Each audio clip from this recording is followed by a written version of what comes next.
Welcome to the Making of Me podcast, where we have the privilege of speaking with our Gerard Everett Jones, an award-winning author whose work span out mystery, thrillers, and literary fiction. Gerard has written 11 novels, won over 10 awards, and he is a member of a prestigious organizations, including the Writers Guild of America and the Dramatics Guide. His stories are more than entertainment. They explore identity, history, and self-discovery, taking readers on journeys across continents, generation, and human hearts. Today, Gerard will share insights on crafting compelling narrative, exploring historical truth, and the lessons fiction can teach us about life and service. It's really a pleasure and honor to have you on the show, Gerard. It really is a pleasure, and to communicate across the great pond. So, Gerard, what were some of the experience or challenges that shaped you into who you have become today? Oh my, that's, often I get asked, how did you become a writer? But I mean, that's actually a deeper question. Who did I become? I will say, when I was growing up in the Midwest America, not in California where I live now. When I was growing up in Missouri, I was raised as a Southern Baptist, and now I'm more of a profound New Age I don't knowist, something like that. I don't know. I regard myself as a spiritual person, but my father was an engineer. He had been a Navy officer, and after World War II, he joined the oil business, and he was an engineer in the gasoline refining business, and he ended up traveling all over the world, but he always wanted me to be a scientist. And I was the oldest of three boys, lots of responsibility, if you will, and had to break all the molds, but expected to be a good Southern Baptist boy. I was a student minister for a while,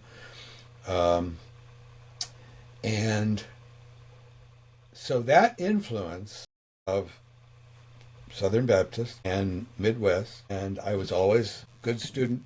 Good, what today would be called a STEM geek. I was, science, math, but I was always good in English, and when I won the first writing contest I won was in the fourth grade. That was an essay contest. Then I won a short story contest when I was in the sixth grade. But then I was a science fair winner when I was in seventh grade. So, I'm trying to figure out who am I. And when I got into high school, I got much more serious about writing. But I did pursue science. I did, biology, chemistry, physics, advanced physics, algebra, trigonometry, advanced math. And so when I got into college, I held my breath and didn't take calculus. I was scared of calculus. All of my friends kept saying, "Oh, you'll fail calculus."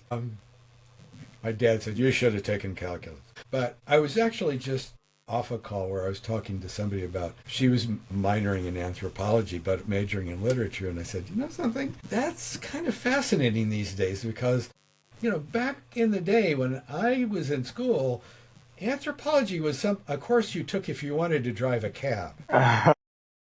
Okay, no, nobody was, there were maybe 5 professors being hired, but now anthropology, Graham Hancock, everybody wants to know about human beings 100,000 years ago. Okay, it's all part of the, call it conspiracy theory, but I mean, now with all these new discoveries, it's like, oh, wait a minute, those guys who were just studying broken pots, they might have missed the boat. Yeah. It's not lunatic these days to say, well, maybe the ancient astronauts took their pots with them. So I was telling her, don't be discouraged about anthropology. But in my first year in college, back then, we were required to take a hard science first year. I don't think that's required anymore.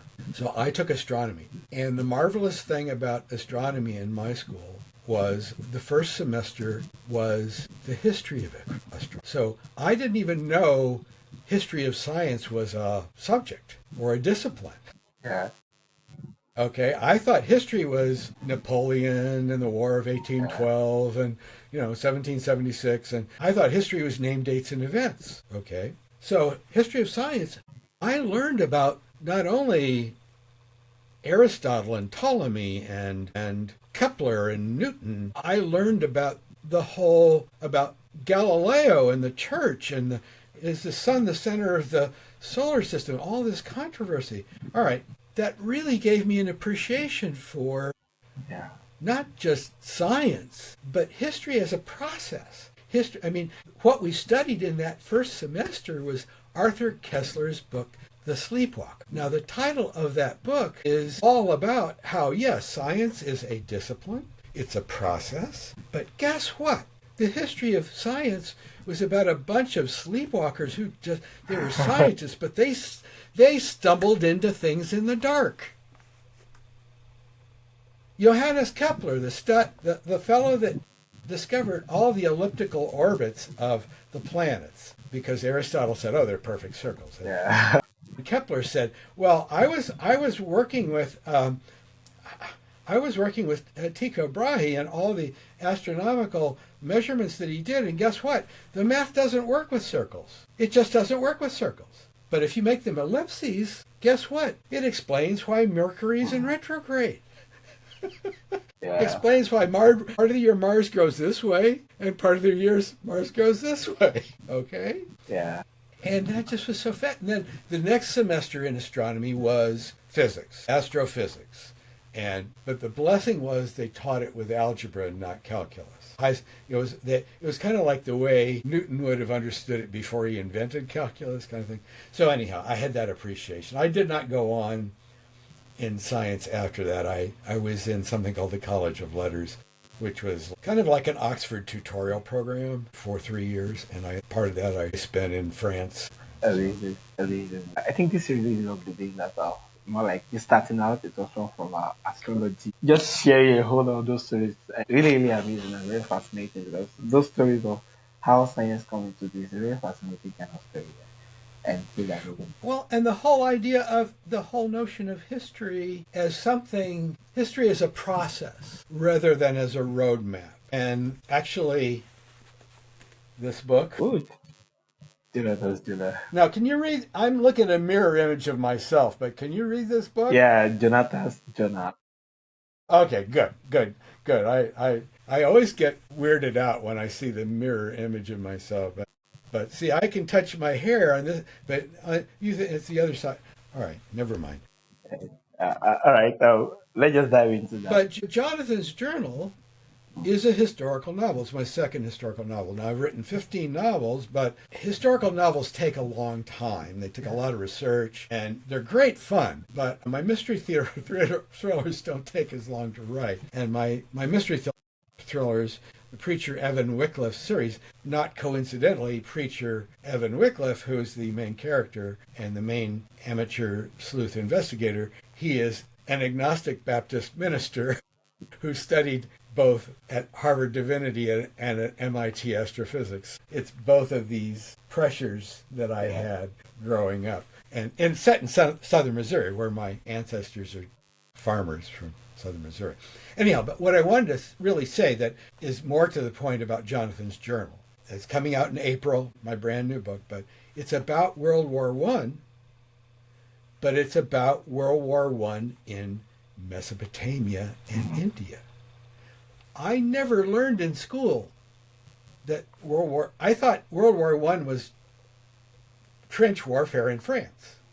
I thought it was artillery and mines and machine gun fire and fellows, dashing over barbed wire between trenches. Well, yes, that was a lot of what happened along the Maginot Line in France. But the idea that there was a war in what is Iraq today as World War I knew nothing of that. Well, it was because I have on my bookshelf behind me, I have a handwritten diary that my mother bought at an antique fair. And that diary is from 1919, and it's a soldier's diary. It's a real soldier's diary written in longhand. Wow. Now, I got this diary.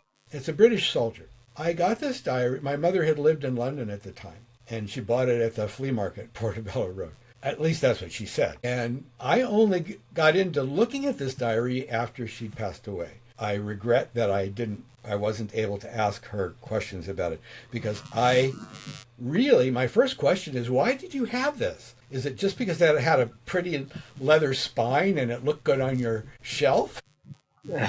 Or red leather spine with gold letters, okay? Gorgeous, antique book. But the author of that diary is anonymous. He never mentions his name anywhere. And so all there are is his initials on the front title page. Well, wait a minute.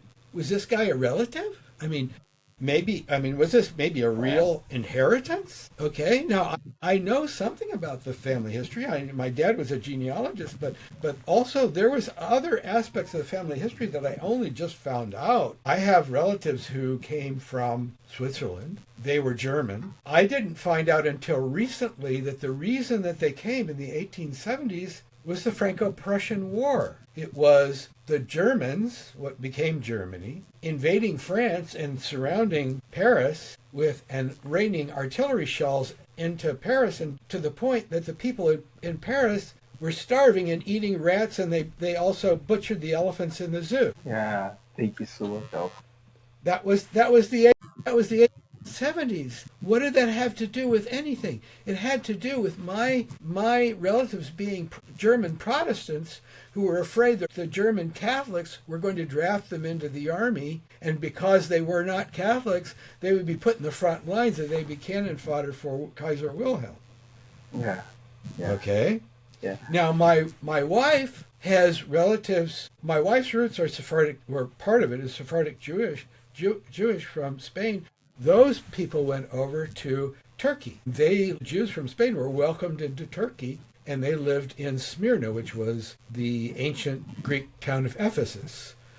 And they left Smyrna, which is today Izmir. Yeah. They left Smyrna in 1814 because the Turks had sided with the Germans, and they were afraid they were going to be drafted into the Turkish army, and they were Jews. They would be put in the front lines of the cannon fire. So they came over to America in 1814. That war was part of what I wrote about. This soldier's diary was that war. Was the Turks, who were allied with the Germans, were fighting it was actually British army in the southern part of what is today Iraq, around Basra. There was a whole series of campaigns that happened in Mesopotamia in that time, all the time while people were dying in France and Germany. Okay, well, this soldier's diary is mostly about that. He missed the war in France because he actually injured his elbow, was sent home, and he thought he was going to sit out the war. Well, he re-enlisted like an idiot, right? Yeah. And he was sent to Iraq. So, and then after that, he was sent to India toward the end of the war because the British were afraid that the Russians were going to invade India at the time. Now, the thing that I found, which was the most fascinating part of the story, was that I had never been told the real reason for World War I. And so in school we learned assassination of Archduke Ferdinand, Austria-Hungary, heir to the throne of Austria-Hungary by a Serbian rebel who didn't want Serbia to join Austria-Hungary. Okay, fine. And then interlocking directorates, the treaties that the royal families of Europe had signed with each other. And that dragged everybody into that war. Well, the real cause of World War I found, which seemed to me to be a much more compelling cause, was something called the Berlin-Baghdad Railway. Now, did you ever hear of that? No, I didn't. Okay. Neither did I. But here's how it unfolded.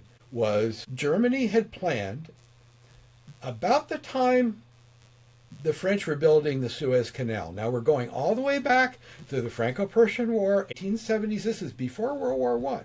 But the French were building the Suez Canal as a way to cut through from the Mediterranean down to the Persian Gulf, which, it's there now. It's a major trade route. And of course, that has everything to do with the war that's going on now, is access to the Persian Gulf, Straits of Hormuz, all the way through. The French were building the Suez Canal, but the problem was, because of this war that I told you about, that my relatives came over here to avoid, because of that war, the French had run out of money. They were halfway done with building the Suez Canal when they ran out of money because they were defending against the Germans in 1870. Yeah. Okay then. So the British under Benjamin Disraeli, and there's actually a movie called Disraeli that tells this story. Benjamin Disraeli, he was preoccupied as there was a great debate in Europe at the time called the Eastern Question. Everybody knew about it. They knew about the Eastern Question like we knew the term nuclear disarmament. It was something everybody was talking about all the time. The Eastern Question was that the people of Europe and the governments of Europe understood that Turkey was on the decline and was about to collapse as an empire. And this had been happening for a very long time. The Eastern Question was, when Turkey collapses, who will take over that part of the world? And the Germans didn't want it to be the Brits, because the British Empire was pretty big and influential, and it was dictating all the trade rights. So what the Germans were going to do is build this Berlin-Baghdad Railway. Well, it was more than Berlin to Baghdad. It was going to link the port of Rotterdam, which was the biggest deep-water port in the North Sea. It was going to link that port all the way to Basra at the tip of what is today Iraq. And Basra is still important because there's a huge American air base there. It was very influential in the Iraqi war. It was eventually turned over to Iraq, but the air base is still there. But that is at the tip of the Persian Gulf. Now, it's not on the Persian Gulf because there's a big river, Shat al-Arab River, that goes from Basra out to the Persian Gulf. Rather like, the Mississippi goes through New Orleans and out to the Gulf of Mexico. Yeah. Not the Gulf of America, but the Gulf of Mexico. Right, okay. So, Shat al-Arab River, big river, leading from Iraq out to the Persian Gulf. Yeah. So the Germans figure out, if we could have that railroad, we could, and at the time when in the 1870s, 1880s, when the plans for that railroad were being discussed, the British thought it was a good idea. And besides, investing in the Suez Canal, the British investors thought, how can I get into that? How can I invest in that? They all wanted to invest in the Berlin-Baghdad Railway. The problem was, as time went on, and now we're getting into the early 1900s, the British Navy went, wait a minute, the route of that railroad is beyond the range of our British gunboats. So if we were in the Mediterranean, we aren't going to be able to stop those guys if we wanted to stop them. They're planning to bypass the Suez Canal. They're going to take control of not only the Persian oil fields and the Persian Gulf, they're going to take all the trade routes. They're going to come over to India. They're going to take India and they're going to take China. Yeah. Now we're talking about the reasons for a world war. Yeah. Okay. So and the most revealing thing, maybe the best lesson that any teacher ever gave me. It was my 7th grade world history teacher, and he said, remember this, Russia will always covet warm water ports. Now, why was everybody worried about Russia? It was because Russia, Ukraine, the Crimea, the control of the Black Sea. Control of the Black Sea means control through what back then was Constantinople, today Istanbul, out through the Dardanelles into the Mediterranean. Everybody was worried about the Eastern Question, which was that part of the world all around the Black Sea, Turkey. They were worried Russia was going to come in and dominate that area. Yeah. Well, Russia probably would have. Yeah. The problem was a little thing called the Communist Revolution in 1917. Russia was all poised to come in there, and they were already fighting the British in the Caspian Sea, except the Bolsheviks took over and said, you know something? We can't afford foreign wars. They recalled all the troops to Moscow. Yeah. The Russians just basically gave up. Yeah, thank you so much, Jeff. Thank you for the whole lot of insights and this. Yeah, it's really been amazing just hearing the whole lot of the stories and a whole lot of it's great fun. History is great fun. Yeah, hidden part of the history that was not being shared. Yeah, I think I would love us to have this conversation in an elaborate time, but for the sake of the time given to the first clips. For my audience who would love to reach out to you, who would love to get your works. I've been that is very interesting and who would love to connect with you and reach out to you. How can they reach out to you and where is the best platform? GeraldEverettJones.com. That's Gerald with a G, Everett with two T's. Everett was actually my great uncle who died in the French trenches in World War One. Yeah, Okay, and my family's German, and he was from a German family, and yet he died fighting for the Allies. How do you like that? More history. yeah, GeraldEverettJones.com. I'm also on Substack. Gerald Everett Jones. Thinking About Thinking is my blog on Substack. And there we talk about history and yeah, religion and mystery thriller books. And I've written some romantic comedies, believe it or not. yeah. also, Thank you also, also had great fun with those. for elaborating your stories and a whole lot of hidden parts that we didn't get to see in other history book. Yeah, it's really amazing. Starting from the science fiction to a whole lot of those particular things you actually go about to do your various works. Yeah, it's amazing how you share. Yeah, thank you. I'm storytelling builds community, and I'm proud that we're in one.